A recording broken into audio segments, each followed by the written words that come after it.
ഒട്ടുമിക്ക ക്രിസ്ത്യാനികളും കുമ്പസാരം എന്ന കൂദാശ വഴി പാപമോചനം പ്രാപിച്ച് പരിശുദ്ധ കുർബാന സ്വീകരിക്കുന്നവരാണ്. നമ്മുടെ കുമ്പസാരം ഒന്ന് അവലോകനം ചെയ്യുന്നത് എപ്പോഴും നന്നായിരിക്കും. ഞാൻ നുണ പറഞ്ഞിട്ടുണ്ട്, കുർബാന മുടങ്ങിയിട്ടുണ്ട്, വീട്ടുകാരായിട്ട് വഴക്കുടിച്ചിട്ടുണ്ട്, അസഭ്യം പറഞ്ഞിട്ടുണ്ട്, ചെറിയ കളവ് ചെയ്തിട്ടുണ്ട്, ദുർമോഹങ്ങളിൽ ബന്ധപ്പെട്ടിട്ടുണ്ട്.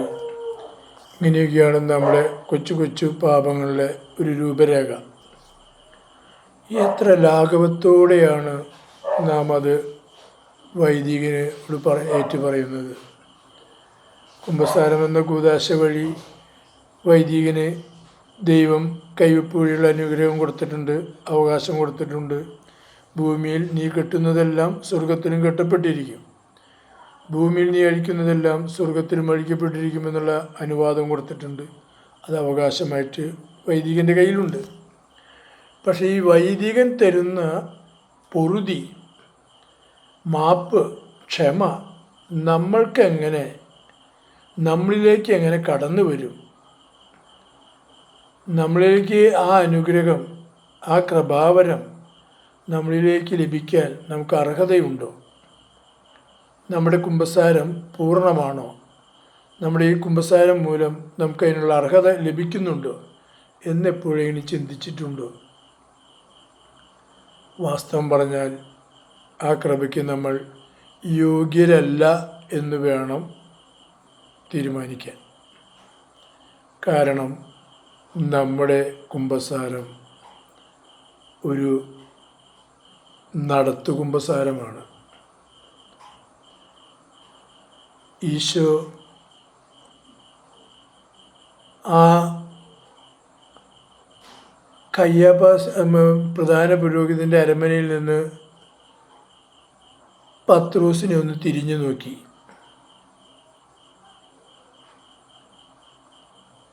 പത്രോസിൻ്റെ ഹൃദയം പൊട്ടി ഈശോ തിരിഞ്ഞു നോക്കിയപ്പോൾ. അപ്പോൾ ഈശോ അത്രമാത്രം അവശനായിട്ടില്ല, തല്ലിച്ചതച്ച് ഞാങ്ങണ പോലെ ആയിട്ടില്ല. പക്ഷേ പത്രോസിനെ തിരിഞ്ഞു നോക്കിയപ്പോൾ പത്രോസിൻ്റെ നെഞ്ചകം പൊട്ടി. പത്രോസ് ഏങ്ങലടിച്ച് കരഞ്ഞു. എന്താണ് അവിടെ സംഭവിച്ചത്? കോഴി കൂവുന്നതിന് മുമ്പ് നീ എന്നെ 3 പ്രാവശ്യം തള്ളിപ്പറയുമെന്ന് മുന്നറിയിപ്പ് കൊടുത്തിട്ടും തൻ്റെ പ്രിയ ഗുരുവിനെ, താൻ ഏറെ സ്നേഹിക്കുന്ന ഗുരുവിനെ തള്ളിപ്പറഞ്ഞു പോയ ആ താങ്ങാനാവാത്ത ഭാരം, പാപബോധം, കുറ്റബോധമല്ല പത്രോസിനുണ്ടായത്, പാപബോധമാണ്. അതുവഴി കിട്ടിയ കർത്താവിൻ്റെ കൃപ, ആ തിരിഞ്ഞു നോട്ടത്തിലൂടെ ദൈവത്തിൽ നിന്നും പത്രോസിലേക്ക് കടന്നു വന്ന കൃപാവരം, പശ്ചാത്താപത്തിൻ്റെ കൃപാവരം, അതാണ് പത്രോസ്ലീഹനെ ഇത്രമാത്രം വേദനിപ്പിച്ചതും നെഞ്ചിത്തടിച്ച് നിലവിളിച്ച് കരയുവാൻ ഇടയാക്കിയതും. അപ്പോൾ അതാണ് യഥാർത്ഥ കുമ്പസാരം. നമ്മുടെ കുമ്പസാരങ്ങൾ അങ്ങനെയല്ല. നമ്മുടെ കുമ്പസാരങ്ങൾ കടത്ത് കഴിക്കില്ല. ക്രിസ്ത്യാനി എന്ന നിലയ്ക്ക് എനിക്കിങ്ങനെ ഒരു അവകാശമുണ്ട്, കുമ്പസാരിച്ചാൽ ഞാൻ സ്വർഗത്തിൽ പോകും എന്ന ഉത്തമ ബോധ്യത്തോടെ ഒരു കടത്ത് കഴിക്കില്ല. വേണമെങ്കിൽ പിടിച്ച തമ്പുരാനെ ഞാനിങ്ങനെയൊക്കെയാണ്. ഒന്ന് ചിന്തിക്കുന്നത് നന്നായിരിക്കും. ശാവൂലിനോട് കർത്താവ് ചോദിച്ചു, നീ എന്തിനാണ് ആണിപ്പഴുതിൽ വീണ്ടും വീണ്ടും തൊഴിക്കുന്നതെന്ന്. അതെ, ഞാനൊരു കളവ് പറയുമ്പോൾ, ഒരു നുണ പറയുമ്പോൾ, ഒരു വേദന ദൈവത്തെ ഏൽപ്പിക്കുമ്പോൾ, ഞാൻ തിന്മ ചെയ്യുന്നതെല്ലാം, ഞാൻ ദ്രോഹം ചെയ്യുന്നതെല്ലാം ഞാൻ എൻ്റെ ശരീരത്തിനെതിരായ പാപങ്ങൾ ചെയ്യുന്നതെല്ലാം മിശിഹാ തമ്പുരാനെതിരായിട്ടാണ്, സ്വർഗസ്ഥനായ പിതാവിനെതിരായിട്ടാണ്, വാത്സല്യവാരിധിയായ പിതാവിനെതിരായിട്ടാണ് ഞാൻ തിന്മ ചെയ്യുന്നത്. 10 കൽപ്പനകൾ തന്നുകൊണ്ട്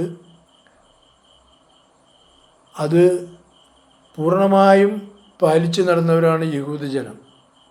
എന്നിട്ട് പോലും ക്രിസ്തുനാഥൻ വന്നപ്പോൾ അവർക്ക് തെറ്റിപ്പോയി. അവർ പ്രതീക്ഷയോടെ കാത്തിരുന്നവനെയാണ് അവർ കുരിശിലേറ്റിക്കൊന്നത്.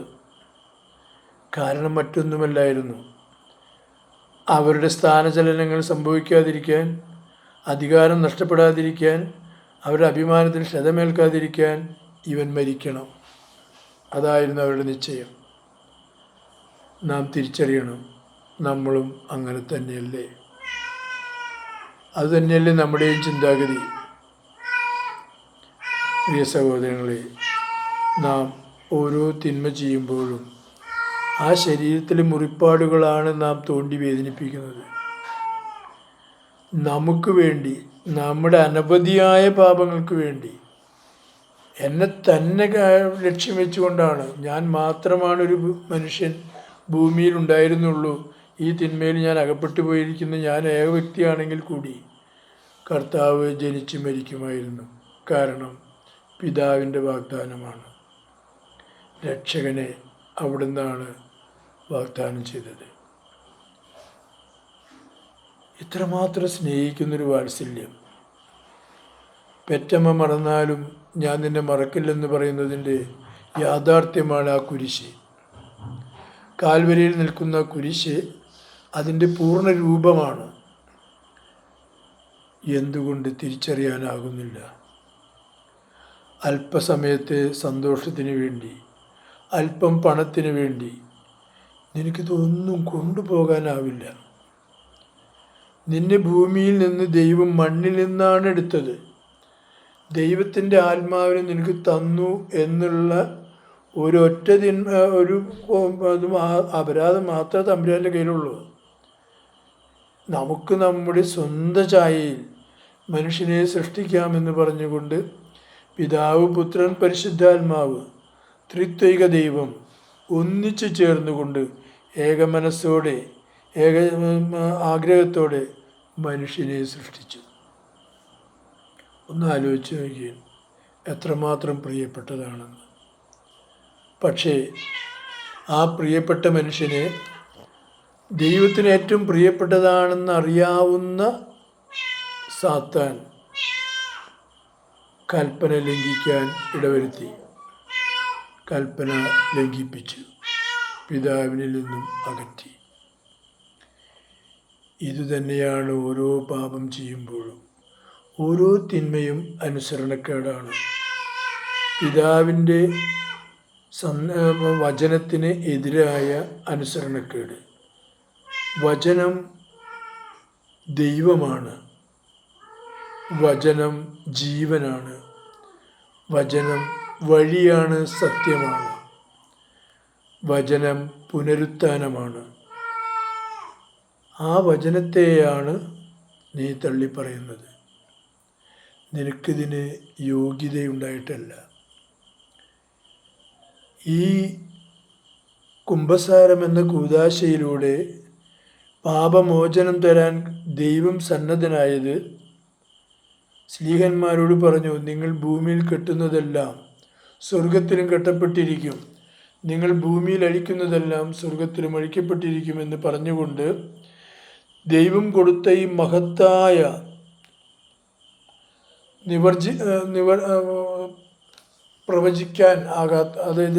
നിവർജിക്കാനാകാത്ത, മനുഷ്യ മനസ്സിന് ചിന്തിക്കാൻ പറ്റാത്ത, മനുഷ്യ മനസ്സിനെ ഒരിക്കലും എത്തിപ്പെടാൻ പറ്റാത്ത ആ വലിയ കൃപാവരം ദൈവം തന്നു. ശ്ലീഹന്മാരിലൂടെ, കൈവെപ്പ് വഴി, വൈദികരിലൂടെ നമ്മളിലേക്ക് കടന്നു വരുന്നു. കുമ്പസാരക്കൂട്ടിൽ വൈദികൻ പറയുന്നു, നിൻ്റെ എല്ലാ പാപബന്ധനങ്ങളിൽ നിന്നും, പാപത്തിൻ്റെ കടങ്ങളിൽ നിന്നും മോചിപ്പിച്ചിരിക്കുന്നു, സമാധാനത്തോടെ പോകുക.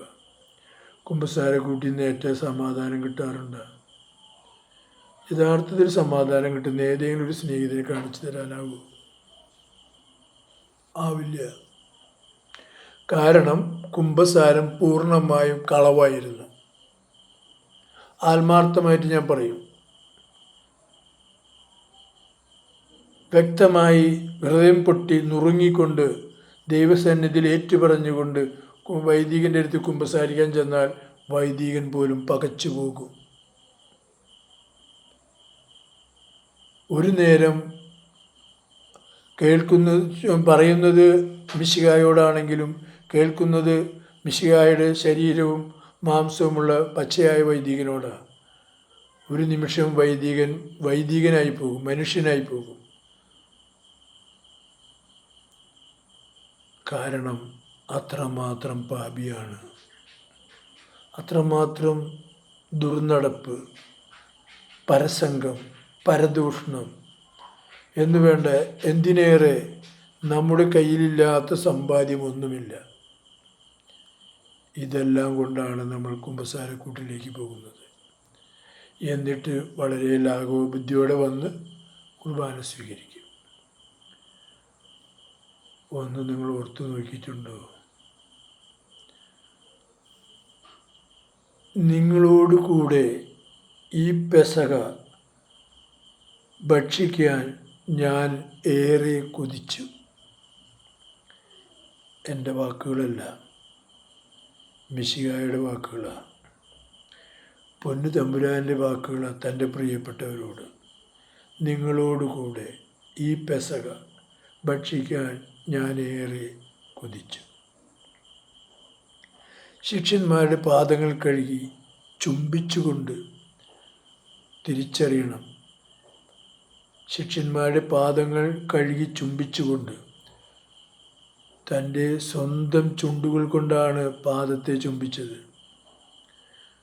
കൈക്കൊണ്ട് ഇപ്പോൾ ഗുരുക്കന്മാർ തൊട്ട് വഴങ്ങണമാർ കുമ്പിട്ട് കൈകൊണ്ട് തൊട്ട് തലയിൽ വയ്ക്കുകയല്ല ചെയ്തത്. അവിടുന്ന് കമന്ന് വീണുകൊണ്ട് അവരുടെ പാദം ചുംബിച്ചു. എന്നിട്ട് അവരോട് പറഞ്ഞു, നിങ്ങൾ എൻ്റെ നാമത്തിൽ ഒത്തുചേരുമ്പോൾ നിങ്ങളിത് ചെയ്യുവിൻ. ഞാൻ നിങ്ങൾക്കൊരു പുതിയ കൽപ്പന തരികയാണ്. ഇന്ന് നമ്മൾ പാദം ചുംബിക്കാറുണ്ടോ? ഇല്ല. വാസ്തവല്ലേ? തെറ്റേറ്റു പറയാറുണ്ടോ? ഇല്ല. വാസ്തവല്ലേ? യൂദാസ് തന്നെ ഒറ്റിക്കൊടുക്കാൻ പോകുന്നവനാണെന്ന് മിശിഹ അറിഞ്ഞിരുന്നു, അവിടുന്ന് സൂചിപ്പിച്ചിരുന്നു. എന്നിട്ടും അവിടുന്ന് അവൻ്റെ പാദം കഴുകി മുത്തി. കണ്ടല്ലോ?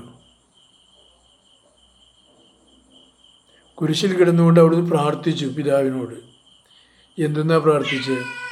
ചുറ്റും നിൽക്കുന്ന പുരുഷാരം വിളിച്ചു പറഞ്ഞു, നീ മിശിഹയാണെങ്കിൽ കുരിശിൽ നിന്ന് ഇറങ്ങി വരിക, നിന്നെയും ഞങ്ങളെയും രക്ഷിക്കുക.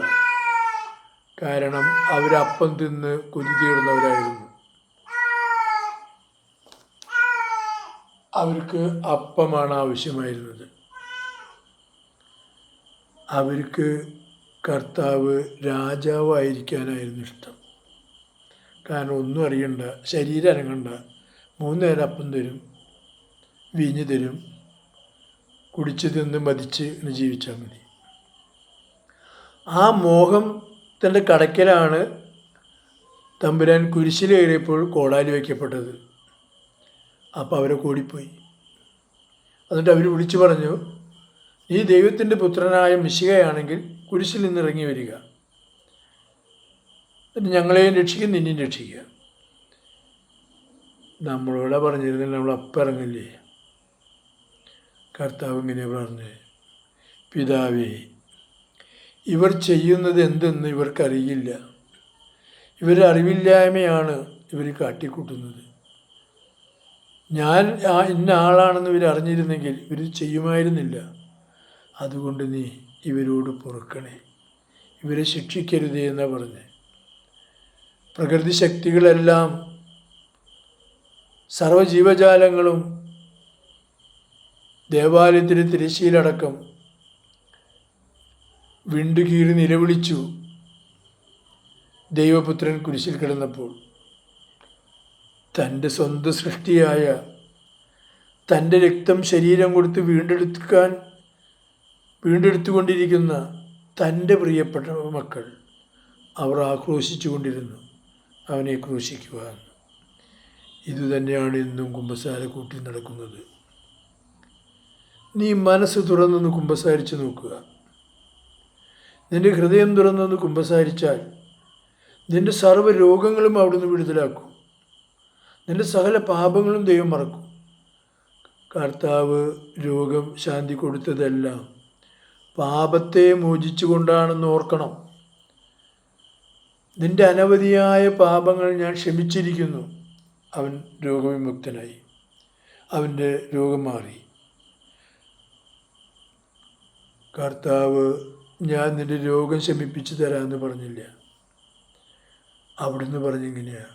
പാപിനിയായ സ്ത്രീയോട് ചോദിച്ചു, മോളെ, നിന്നെ ആരും വിധിച്ചില്ലേ? അവൾ പറഞ്ഞു, ഇല്ല കർത്താവേ. അവിടുന്ന് ഉടനടി അരുളി ചെയ്തു, ഞാനും നിന്നെ വിധിക്കുന്നില്ല. മേലിൽ പാപം ചെയ്യരുത്. കർത്താവിനറിയാമായിരുന്നു അവൾ പാപിനിയാണെന്ന്. അവളോട് പറഞ്ഞു, ഞാനും നിന്നെ വിധിക്കുന്നില്ല. നീ മേലിൽ പാപം ചെയ്യരുത്. എല്ലാ അത്ഭുതങ്ങളും അങ്ങനെ തന്നെയാണ്. എല്ലാ അത്ഭുതങ്ങളും ആവശ്യപ്പെട്ടവർക്ക് മാത്രമാണ് ചെയ്തു കൊടുത്തത്. നമ്മൾ ഓർക്കണം, ആവശ്യക്കാരനാണോ എനിക്ക് വേദനയുണ്ടോ, എനിക്ക് ദുഃഖമുണ്ടോ, സങ്കടമുണ്ടോ, ഞാൻ എന്നും ദൈവത്തോട് അപേക്ഷിക്കുന്നത് എൻ്റെ കാര്യങ്ങൾ നിറവേറ്റി തരണേ, എൻ്റെ കാര്യങ്ങൾ നിറവേറ്റി തരണേ എന്നാണ്. എൻ്റെ ചുറ്റുമൊന്ന് കണ്ണോടിച്ച് നോക്കി. നമ്മളിപ്പോൾ ഈ സമയമായില്ലേ, എല്ലാവരും ഊണൊക്കെ കഴിഞ്ഞിട്ടുണ്ടാവും. ആരെങ്കിലും ഓർത്തു ഗാസയിൽ ഒരു പിടി ചോറ് കിട്ടാൻ, ഒരു പിടി വെള്ളം കിട്ടാൻ, ഒരു തുള്ളി വെള്ളം നാവ് നനയ്ക്കാൻ കിട്ടാൻ വേദനിച്ചുകൊണ്ട് നിലവിളിച്ചുകൊണ്ട് അനേകായിരങ്ങൾ കിടക്കുന്ന കാര്യം നിങ്ങൾ ആരെയും ചിന്തയിലേക്ക് വന്നു? സുഭിക്ഷമായി ഉണ്ടില്ലേ? ഇനി സുഖമായിട്ട് ഡൺലപ്പ് മെത്തേൽ കിടന്ന് ഉറങ്ങൂലേ? അപ്പം മനസ്സിലാക്കണം, മഞ്ഞ് പുതഞ്ഞ മണ്ണിൽ മനുഷ്യ ശരീരങ്ങൾ, ചേതനയുള്ള ശരീരങ്ങൾ, അംഗവൈകല്യം വന്ന ശരീരങ്ങൾ, ദാഹമുള്ള ശരീരങ്ങൾ, വിശപ്പുള്ള ശരീരങ്ങൾ, രോഗമുള്ള ശരീരങ്ങൾ നിലവിളിക്കുന്നു. രക്ഷകനെ തിരിച്ചറിയാത്തതിനാൽ അവർ രക്ഷകനെ വിളിക്കുന്നതിന് പകരം മറ്റു പലരെയും വിളിക്കുന്നു. അതിനാൽ അവർ രക്ഷിക്കപ്പെടാതെ കിടന്നു കേഴുന്നു. ഈ യാഥാർത്ഥ്യം തിരിച്ചറിഞ്ഞിട്ടുണ്ട്. എന്തിനേറെ സമ്പാദിക്കണം? 1 രൂപ ഉപയോഗിക്കാൻ കൊള്ളൂ. 1 10 പൈസ ആവശ്യം നേരത്തെ ഉപയോഗിക്കാൻ പറ്റുമോ? പൊന്നു സഹോദര, തൊണ്ടയിൽ പുഴുത്താൽ കിഴിപ്പിട്ടിറങ്ങണം. കൺമുമ്പിൽ കണ്ടിട്ടില്ലേ വയസ്സായൊരു പ്രായമായവരൊക്കെ രോഗശൈലിയിൽ കിടക്കുന്നവർ? മരിക്കണമെന്ന് ആഗ്രഹമുണ്ട് അവർക്ക് സ്വല്പം നേരത്തേക്ക് ഒന്ന് ഏറ്റെടുക്കാൻ ആലോചിച്ച് അവർ പോയി ആത്മഹത്യ ചെയ്യും. കാരണം മരണത്തെ പ്രതീക്ഷിച്ചു കൊണ്ട് കിടക്കുകയാണ്. മരണം വരണേ എന്നിട്ട് പ്രാർത്ഥിച്ചു കൊണ്ട് കിടക്കുകയാണ്. മരിക്കാൻ പറ്റണില്ല. കഠിനമായ വേദന, സഹിക്കാനാവാത്ത പീഡകൾ. എങ്ങനെ കിട്ടിയതാ? എന്തിൻ്റെ പ്രതിഫല? പഴയ നിയമത്തിൽ വളരെ വ്യക്തമായിട്ട് കാണിക്കണ്ടേ, നിൻ്റെ പാപത്തിൻ്റെ പ്രതിഫലമാണെന്ന്. പാപം ഗർഭം ധരിച്ച് നമ്മുടെ മരണത്തെ സമ്മാനിക്കുന്നു. അതിനാൽ പ്രിയരെ, ഒന്ന് ചിന്തിക്കുക. ഒരു നിമിഷം ഒരു നല്ല പാപസങ്കീർത്തനം നടത്തി നിൻ്റെ നാഥനും നിൻ്റെ പ്രിയനുമായ യേശുവിനെ നിന്നോട് കൂടെ ആയിരിക്കാൻ വേണ്ടിയാണ് പരിശുദ്ധ കുർബാന സ്ഥാപിച്ചത്. എപ്പോൾ വേണമെങ്കിലും നിനക്ക് ഓടി വരാണ് ഞാൻ, എപ്പോൾ വേണമെങ്കിലും നിൻ്റെ ഉള്ളം കയ്യിലേക്ക് എഴുന്നള്ളി വരാൻ സദാസന്നദ്ധനായിക്കൊണ്ടാണ് അവിടുന്ന് പരിശുദ്ധ കുർബാന സ്ഥാപിച്ചത്. ആ പരിശുദ്ധ കുർബാനയിൽ തിരുവോസ്തിയിൽ അടങ്ങിയിരിക്കുന്നത് ജീവനുള്ള മിശിഹയാണ്. നീ ഒന്ന് സംസാരിച്ചു നോക്കിയേ, നീ സ്വകാര്യമായിട്ടൊന്ന് പറഞ്ഞു നോക്കിയേ, കർത്താവേ ഞാൻ പാപിയാണ്, എനിക്കിതിന് അർഹതയില്ല എന്ന്. അവിടുന്ന് പറഞ്ഞു, എൻ്റെ പിതാവിനാൽ ആകർഷിക്കപ്പെടാതെ ആരും എന്നിലേക്ക് വരുന്നില്ല. അതെ, പിതാവായ ദൈവം മകൻ്റെ വിരുന്നൊരുക്കിയിട്ട് നാൽക്കവലയിൽ കിടക്കുന്ന നിന്നെ, അഴുക്കുചാലിൽ കിടക്കുന്ന എന്നെ വന്ന് വിളിക്കുകയാണ്. വാ മക്കളെ, വിരുന്ന് തയ്യാറായിട്ടുണ്ട്, ആഹാരം കഴിക്കാൻ വാ, എൻ്റെ മകൻ്റെ വിരുന്നിൽ ഭാഗഭാക്കാകാൻ വരുവീൻ. കടന്നു ചെല്ലുമ്പോൾ എവിടെയുണ്ട് വിവാഹവസ്ത്രം? വിവാഹവസ്ത്രം എന്ന് കേൾക്കുമ്പോൾ നമ്മൾ കഴിയും സൂട്ടും കോട്ടാന്ന്. സൂട്ടും കോട്ടും അല്ല തമ്പുരാൻ ആവശ്യം. നിൻ്റെ നൈർമല്യമാർന്ന മനസ്സ്, നിൻ്റെ ഹൃദയം, നിൻ്റെ മനതാരിൽ വന്നു വസിക്കാൻ തക്ക വിധം നിൻ്റെ ഹൃദയത്തിൻ്റെ ഉള്ളിൽ ഒരു സക്രാരി ഉണ്ടോ? മൺകൂനയാകുന്ന നിൻ്റെ ഹൃദയത്തിലെ സക്രാരിയിൽ വസിക്കാൻ അവിടുന്ന് എഴുന്നള്ളി വരികയാണ്. അതെ, നീയാണ് സക്രാരി. നീ ദൈവത്തെ വഹിക്കേണ്ടവനാണ്. ദൈവം നിൻ്റെ ഹൃദയത്തിലേക്ക് എഴുന്നള്ളി വരാൻ നീ ക്ഷണിക്കണം. അബ്രഹാം പിതാവ് പറഞ്ഞു, സഹോദരന്മാരെ, അടിയനോട് പ്രീതിയുണ്ടെങ്കിൽ എന്നെ വിട്ടു പോകരുതേ. ഇന്ന് എൻ്റെ ക്ഷണം സ്വീകരിച്ച് എൻ്റെ ആതിഥ്യം സ്വീകരിക്കണമേ. അബ്രഹാം പിതാവിന് അറിയില്ലായിരുന്നു ദൈവമാണെന്ന്. അവിടുന്ന് അബ്രഹാം പിതാവ് ഹൃദയത്തിൽ നന്മയുള്ളവനായിരുന്നു, ദൈവത്തിൽ വിശ്വസിക്കുന്നവനായിരുന്നു, മനസ്സാക്ഷിയിൽ കറയില്ലാത്തവനായിരുന്നു. അവൻ്റെ സക്രാരി പവിത്രമായിരുന്നു. ആ സക്രാരിയിലേക്കാണ് അവൻ ക്ഷണിച്ചത്. നീയൊന്ന് ക്ഷണിച്ചു നോക്കി, എന്നോട് കൂടെ ഇന്ന് ഉണ്ടായിരിക്കണമേ എന്ന്. പ്രിയ സഹോദര, ദീർഘിപ്പിക്കുന്നില്ല, ഇപ്പം തന്നെ കുറേ ദീർഘിച്ചു. ഞാൻ ഈ വീഡിയോയുടെ കാര്യമായത് ഇന്നത്തെ കുർബാനയുടെ ആഴത്തിൽ നിന്നാണ്. ഇന്നത്തെ കുർബാനയിൽ നിന്നും കിട്ടിയ ഒരു സന്ദേശമാണിത്. അതുകൊണ്ട് ഇത് പങ്കുവയ്ക്കുന്നു. ഇഷ്ടപ്പെടുന്നവർ, ഇഷ്ടപ്പെടാത്തവരും ഉണ്ടായിരിക്കാം. എന്നാൽ ഇഷ്ടപ്പെടുന്നവർ ദൈവത്തിന് നന്ദി പറയുക, ഇഷ്ടപ്പെടാത്തവർ ദൈവത്തോട് തന്നെ പരാതി പറയുക, എന്നെ കൊണ്ട് ഇത് ചെയ്യിക്കരുതെന്ന്. അപ്പോൾ നിങ്ങൾക്കെല്ലാവർക്കും ശുഭരാത്രി നേരുന്നു. പിതാവും പുത്രനും പരിശുദ്ധാത്മാവും ആകുന്ന ത്രിയേക ദൈവം നിങ്ങളേവരെയും സമാധാനം നൽകി അനുഗ്രഹിക്കട്ടെ. നിങ്ങളുടെ കിടക്കയിൽ നിങ്ങളെ സംരക്ഷിക്കുവാനും പരിപാലിക്കുവാനും അവിടുന്ന് ഉണ്ടായിരിക്കട്ടെ.